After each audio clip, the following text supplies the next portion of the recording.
사랑하는 우리 아이를 위한 행복 육아. 안녕하세요. 백인의 아빠당과 함께하는 육아 참견. 저는 아이 심리 분야 멘토를 맡은 이보연입니다.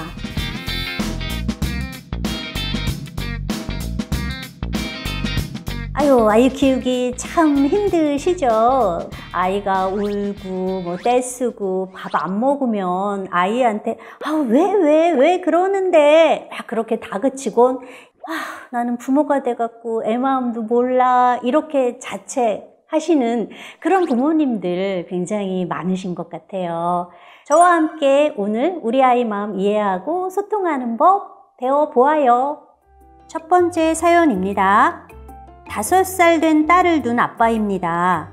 아침에 일어나면 딸이 저를 싫어합니다. 잠자고 일어난 후 한 30분 동안은 아빠를 쳐다보지도 않고 저리 가! 라고만 해요. 그 시간을 제외하고는 잠자기 전까지 잘 노는데 왜 자고 일어났을 때만 저를 거부하는 걸까요? 잠에서 깨면 아빠를 싫어하는 딸. 대체 이유가 무엇일까요? 네, 첫 번째 사연. 잠에서 깨면 아빠가 싫어하는 아이가 걱정입니다. 라는 사연이었어요.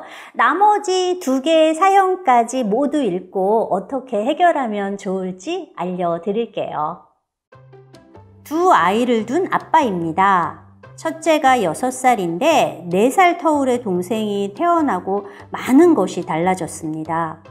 소유욕이 강한 편이라 동생이 자기 물건을 만지면 소리 지르고 강하게 거부하곤 했는데 요즘은 그냥 낙심한 듯 가만히 바라보기만 합니다. 동생이 안경을 벗겨도 가만히 있고요. 어느 순간부터 아무 저항 없이 당하기만 하는데 문제는 유치원에 가서도 이렇게 행동해 친구들에게 괴롭힘을 받곤 한다고 합니다. 왜 이렇게 변한 걸까요? 이유가 궁금합니다. 이어서 3번째 사연도 바로 만나볼게요. 6살, 4살, 1살, 3남매를 키우는 아빠입니다. 그런데 유독 둘째 딸, 4살 배기, 둘째 딸이 청개구리처럼 굴어서 고민입니다. 아이 같은 행동으로 관심을 끌려고는 하진 않는데 굳이 하지 말라는 행동을 일부러 하곤 합니다. 얼마 전에도 첫째가 컵을 깨서 치울 동안 소파에서 내려오지 말라고 했는데 일부러 천천히 다리를 내리면서 반응을 살피더군요. 이처럼 청개구리같이 행동하는 아이의 심리는 무엇일까요? 해결법 좀 알려주세요. 3개의 사연 만나보고 왔습니다. 아이의 문제가 있다라고 느껴질 때는 아이의 행동 뒤에 숨은 그 의도, 욕구가 무엇인지 반드시 알아내려고 노력하셔야만 하죠. 되게 이렇게 아침에 좀 심기가 불편한 아이들을 보면 수면의 질이 좋지 않은 경우들이 조금 많아요. 그러니까 잠을 편안히 푹 자지 못한 거예요. 그래서 한마디로 되게 찝찝한데 아침에 일어나게 되니까 기분이 나빠서 이제 보채는 아이들이 있죠. 또 어떤 아이들은 어린이집이나 유치원과 같은 기관 적응에 어려움을 갖는 경우에도 아침에 일어나는 걸 싫어해요. 왜?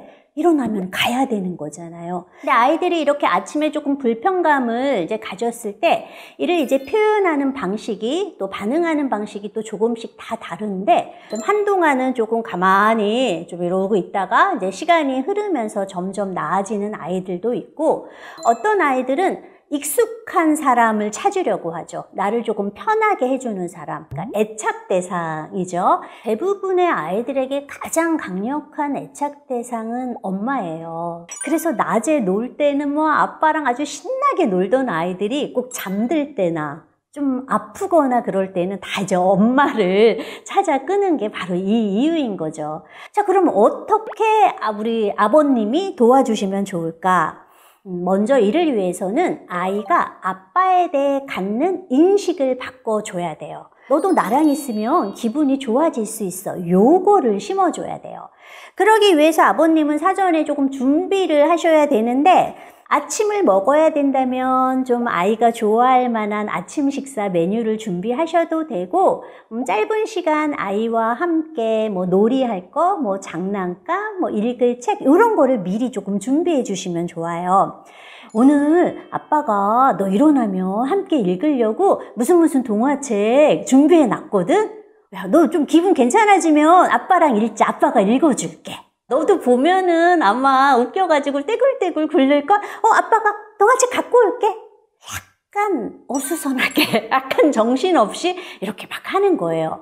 아빠의 유쾌한 리드 속에서 즐거운 정서를 경험을 하게 되면 와, 아빠도 엄마 못지않게 나의 기분을 바꿔줄 수 있는 정말 그런 대상이구나 라는 인식이 생기게 되면서 감정 조절도 더 잘 되고 아빠를 더 이상 거부하는 일도 줄어들게 될 거예요.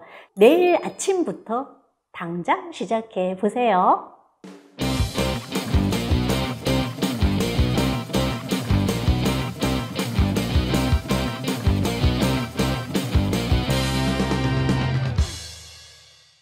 두 번째 사연은 동생이 태어난 후 첫째가 상당히 많이 낙담한 상태로 보여져요.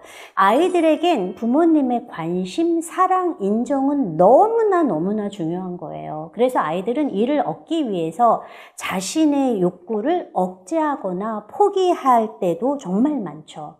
내가 내 거를 차지하기 위해서 이거 내 거야 라고 뺏었을 때는 아우 형인데 왜 양보를 하네, 쟤는 어리잖아, 빌려줘야 착한 형이지, 이런 얘기를 막 듣고 야단을 맞았었는데 오히려 그냥 뺏기고 이렇게 무력하게 이렇게 가만히 있으니까 동정심을 얻을 수 있구나, 이런 식으로 나는 사랑과 관심을 얻을 수 있구나, 이런 생각을. 그래서 부모님을 이렇게 불쌍하게 보이는 것으로 아이가 관심을 얻게 만들면 안 된다라는 거죠. 사회적 규범이나 규칙에 따라서 잘잘못을 가리고 형제자매의 갈등을 다뤄야지, 형이니까 양보해야지, 혹은 어이구 조그만 게 왜 형한테 까불어, 뭐 이런 식으로 다루시면 안 된다라는 거예요. 이런 것도 가정규칙 다 세워두셔야죠. 형은 초록색, 뭐 동생 물건에는 뭐 하얀색 스티커를 붙여놓고 이렇게 해도 돼요. 또 공동의 소유의 물건도 있겠죠. 먼저 집는 사람이 5분간 소유한다. 그 후에 5분이 지났을 때 상대가 하고 싶어 하면 그때는 상대에게 양도한다. 이런 식의 가정규칙을 미리 딱 정해 두시면은 뭐 형이니까 동생이니까 이런 얘기 할 필요도 없이 우리 규칙은 이러저러해, 그러니까 규칙대로 해야지, 이렇게 아주 간단하게 형제 자매 간의 문제를 다루게 될 수가 있습니다. 또 동생이 어리다고 해서 동생이 형의 거를 함부로 뺏거나 형을 때리거나 하는 것들을 용납해서도 안 됩니다. 사람은 사람을 때리면 안 돼. 너는 형의 거를 갖고 싶구나. 그럼 형한테 먼저 물어봐야 해. 뭐 이런 식으로 지도를 해주셔야 된다라는 거죠.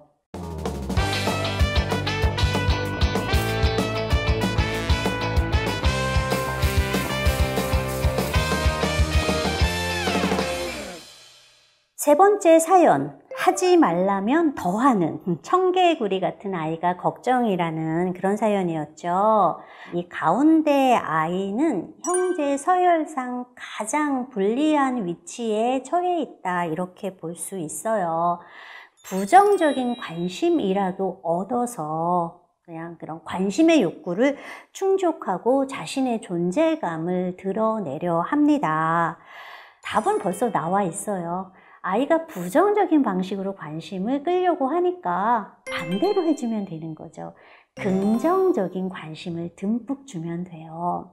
안 좋은 행동을 많이 해서 칭찬해 줄 게 없다, 이런 얘기를 자주 하세요. 악착같이 하셔야죠. 아이가 꼭 대단한 행동이 아니더라도요, 그냥 그날은 혼자서 자기가 막 만들기 하고 놀고 있었어요. 혹은 얌전히 소파에 앉아서 텔레비전 보고 있었어요.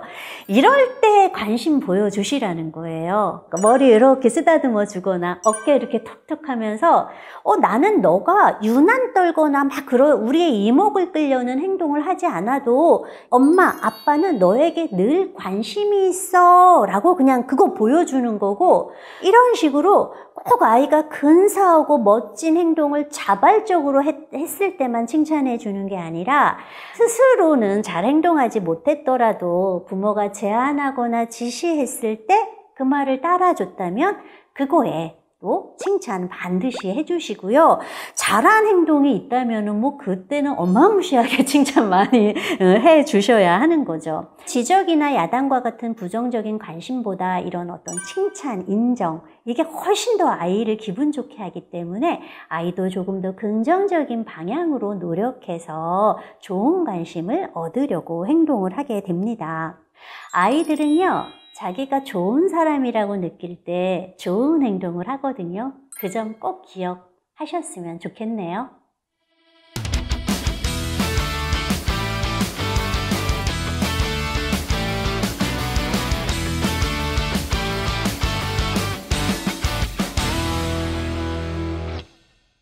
그렇다면 어떻게 해야 우리 아이의 심리를 이해하고 잘 소통할 수 있을까? 지금부터 미션 드릴게요.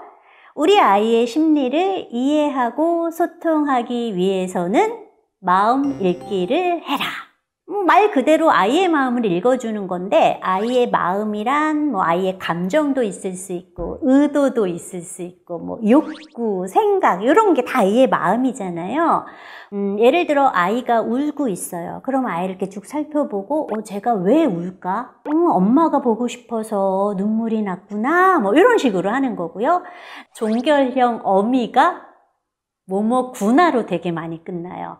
나는 너가 이럴 거라고 생각하지만 또 너는 또 생각이 다를 수가 있으니까 근데 이건 내 추측이야 라고 말하는, 그래서 아이를 존중해주는 방식으로 표현하는 거예요. 그래서 이 마음 읽기 이런 추측형 어미 사용해서 해주시면 좋고요. 근데 많은 분들이 할까? 요거를 되게 많이 해요. 그런 것 같네? 뭐 그렇지? 뭐 요런 거는 별로 좋지 않아요. 그래서 좀 어색하더라도 구나 많이 사용해 주셨으면 좋겠고요.